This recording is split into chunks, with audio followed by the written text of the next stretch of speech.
Hello and welcome to another Gavin Entertainment video. It's Art here with a special video, a bonus video that I didn't know was coming out this week until I saw the stuff. That's my thoughts on the Nintendo Direct for September 14th and my thoughts on the state of play for PlayStation on September 14th. So you're getting a bonus video, so let's go through what went down. We're going to start with Nintendo first since it aired first and it's the longest haul of material too. We had the Splatoon 3 DLC Wave 2. If you guys are excited for that, then congratulations. Not my thing, but then they announced Mario vs. Donkey Kong. Excited for that, but that's coming early 2024, I think. So that's a little ways away. And then we had Prince of Persia, The Lost Crown. It's a side-scrolling action 2D platformer like Prince of Persia should be. I'll play it eventually. It's probably coming out for multiple platforms, knowing Ubisoft. So there we go there. And then we had Horizon Chase 2. It's a racing game. I didn't even know there was a Horizon Chase 1. Leave the comments down below if you knew there was a Horizon Chase 1. Obviously, there had to be because we got a 2. So, ding ding, bing bang boom, there it is. Then we have Super Crazy Rhythm Castle. I'm not too excited for this. It's just a rhythm-based game, and it was kind of not my bag, but the artwork looked interesting, so it is what it is. And then we had Spy Anna. It was an anime-style game that I think was story-based, if memory serves, and there you go with that. Then they announced a release date for Super Mario RPG and showed more playtime. It's coming out on November 17th of this year. It looks really, really good and really, really amazing. And then another code, Recollection, carried 2 games. Another code, 2 memories, and another code, the game that didn't come out over in the States. So that's going to be pretty good. I may pick that up. Then they finally gave a name to the Princess Peach game. It's coming in 2024. It's Princess Peach Showtime. And it looks really, really good. It looks like Paper Mario meets Super Mario Brothers Brawl-esque. It looks really, really good. And I'm super duper duper excited for it.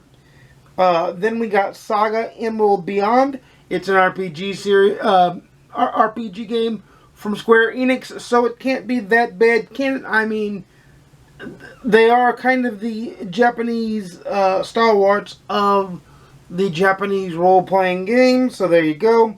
Then we got an announcement for Tomb Raider 1 through 3 Remastered. It looked really, really good. It'll be something I pick up when we have a downturn in games coming out, but we don't have that for a little while. Then we had Detective Pikachu Returns out on October 6th, I do believe, and it looked really, really fun. That'll be another game that I pick up eventually at some point. Then we had Trombone Champ. This was a kind of Guitar Hero-esque Wiimote kind of game. Did not look interesting at all. I could not care one way or the other. Would be fun in a party setting, but that's about it. Battle Crush was a MOBA or a Dota, whichever you want to say about it. I don't play those type of games, so I was like... Then we got War Tales, which is a tactical turn-based strategy RPG. You guys know that's my bag, and you guys know I will be picking that up and playing that as quickly as possible.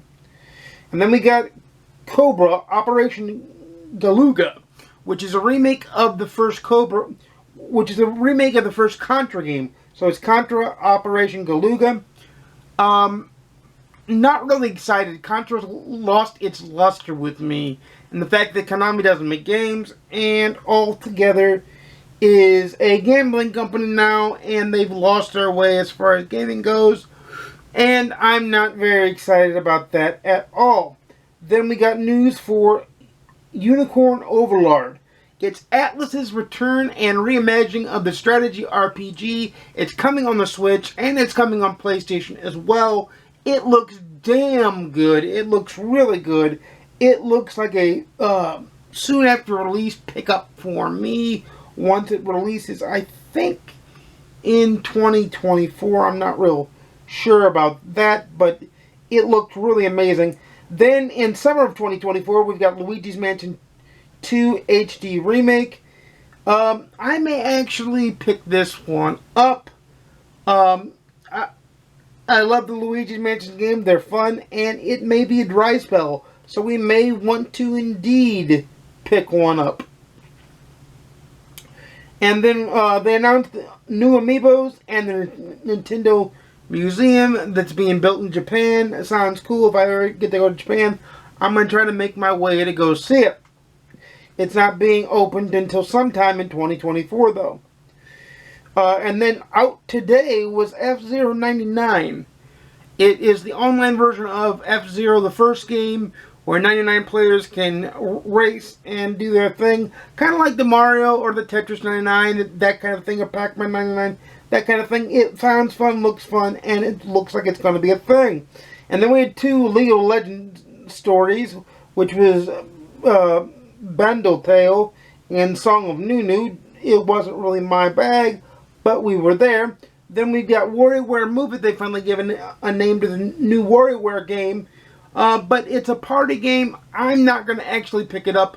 There's too many other great games coming out in the fall that it's not going to be the first thing on my list. And then we Eiyuden Chronicles 100 Heroes.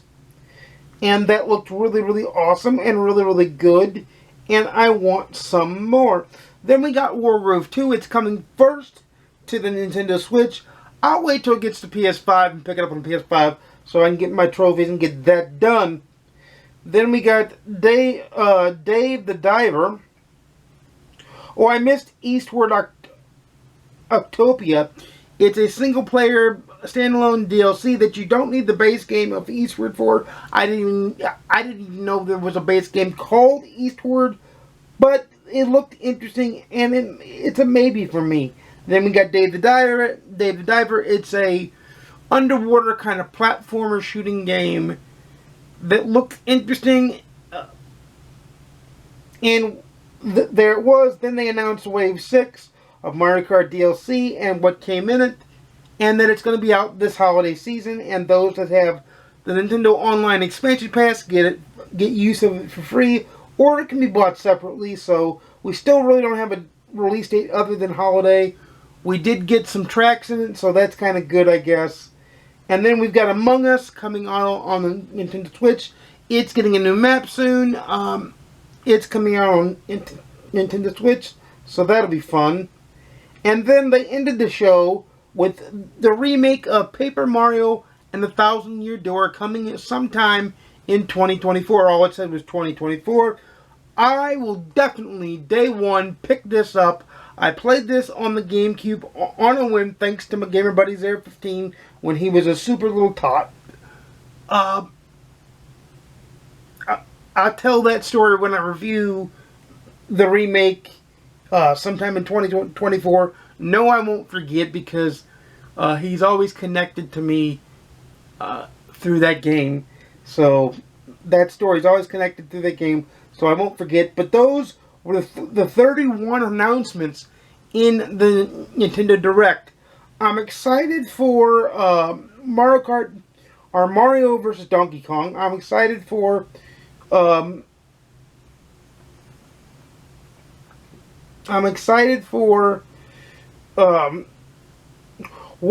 2, Mario Kart and the Thousand Year Door, Saga Emerald, and where's the Unicorn Overlord. Those are the ones that have me really excited. There are some that have me intrigued, and I'll be watching out for them. But now let's move to PlayStation, because boy, do we have more things to announce. First of all, they started off the game with Baby Steps, a independent game. To me, it just kind of looked a cross between a platformer and surgeon simulator. It had cussing. It was that kind of thing. It wasn't too big or too bad, and I wasn't too very impressed with it, but it is what it is, so there it is. Then after the person, Sean, from PlayStation, came on camera, and Sean had a problem looking at the camera too, like stared down the lens of the camera, or as close to approximation of the lens of the camera as she can. She was looking left, she was looking right, she was looking left, she was looking right, and who knows. But then we had Roblox announced for the PlayStation ecosystem, so that'll make the kiddies happy. I will not play that. Then we had 2 PSVR 2 games, Ghostbusters: Rise of the Ghost Lord for PSVR 2, and then we had Resident Evil 4 for the PSVR 2, both announced for PSVR 2. The only one I would remotely play if I had a PSVR 2 would be RE4. And then they announced Avatar: Frontier Paradise. Looks kind of interesting. Looks kind of a little bit between an Avatar version of Halo or MechWarrior and an Avatar version of a platformer as well. So that looked very, very, very interesting. And then they announced Ghost Runner 2, or they gave a date to Ghost Runner 2. Not really excited for this game. This game doesn't really tickle my fancy, but for those who play the original Ghost Runner, I hope you're excited. And then they announced a very strange Deep Earth collection of both PS5 covers and new controllers coming out in later this year, holiday season, or 2024. Didn't really give a date. I'm sure the PlayStation blog gave more of a date. I'll have to look that up and let you guys know that in a later video. But the thing that was weird to me is it was purple, red, and white. Yes, it was a little bit more metallic, I guess, but it was like, we've already seen these colors. Like, they've already released crimson red and midnight purple and all that jazz. We've already seen all that. So that's where I was like, what are they doing? And then they did a deep dive into Helldivers 2. For those that like the Helldivers series, that's coming out on February 8th, 2024. And open beta is later this month. So be on the lookout for that. Pardon my iPad. I'm going to put that on Do Not Disturb real quick.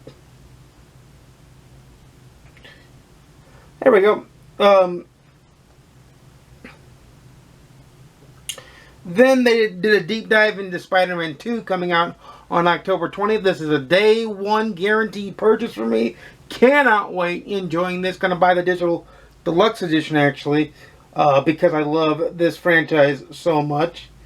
And then they announced Tales of Arise Beyond Dawn. And I've never played the Tales of Arise series. I don't know which one would be a good one to jump into, but they've always intrigued me, and that's that. And then we had a game that I could only see the name for, Adventure Has No Limits, but I think that was a tagline, so if anybody knows, it's a Japanese turn-based RPG game. If anybody knows its actual name, leave that in the comments down below, please. But that's what I had there. And then they announced that Foam Stars would be coming out in spring of 2024, and the open beta would be later this month.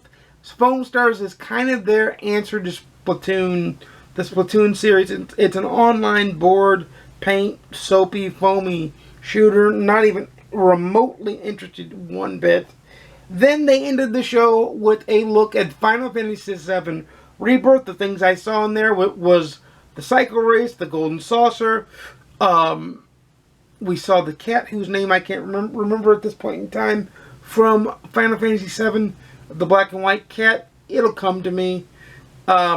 We saw a little bit of Vincent from the back. So the game's moving along. They said it's going to be on 2 discs. Doesn't matter to me because I'll get it digitally just like I did Final Fantasy VII the first time. But it's going to be 2 discs. So that is the 43 games that were announced to be on the horizon for both PlayStation and Nintendo. I would say Nintendo had more of a reason to do a show than did PlayStation, but I guess PlayStation kind of went, me too, me too, me too. Being a gaming fanboy, it's always a good time to be a gamer. And the fall and winter of 2023 and the early spring of 2024 looks like it's going to be an amazing time. It looks like it's going to be a rip-roaring good time, as it always is. And there's games that I'm going to be diving into as soon as they come out. And there's games that are going to be, unfortunately, pushed to the back burner because you just don't have time to play everything. You just don't have time to play everything or do everything. And that's not your fault. That's not having the money. That's not having the time to play everything. You could potentially buy every game that you wanted coming out if you had the money, but there's no way you can play everything because they're all coming out clumped in the same circle. So let me know in the comments down below what games you're looking forward to on either the Nintendo or the Xbox even, or the Switch, or the Switch, the Xbox, or the PlayStation. I am looking forward to a bunch. I can't wait for Final Fantasy VII Rebirth. I can't wait for Disgaea 7, which wasn't even announced here. I can't wait for Persona 5 Tactica, which was in the last state of play. I can't wait for Spider-Man 2. I can't wait for there's a lot of good games just dumping on our systems that will just have to stay in my wish list until I can drop the money to get them. But one thing's for sure, I will definitely have a good game to play whenever I want, thanks to this list. So leave in the comments down below what games you're excited for. And until next time, you know I make videos every Monday, Wednesday, and Saturday, 12:30 p.m. Central, 10:30 a.m. Pacific, 1:30 p.m. Eastern. Please like, comment, subscribe if you want to see more. Please ding the notification bell to be notified when I upload a video. And without further ado, happy gaming! I'll see you again soon, and peace! I hope you guys enjoyed this extra video. See you later. Game on.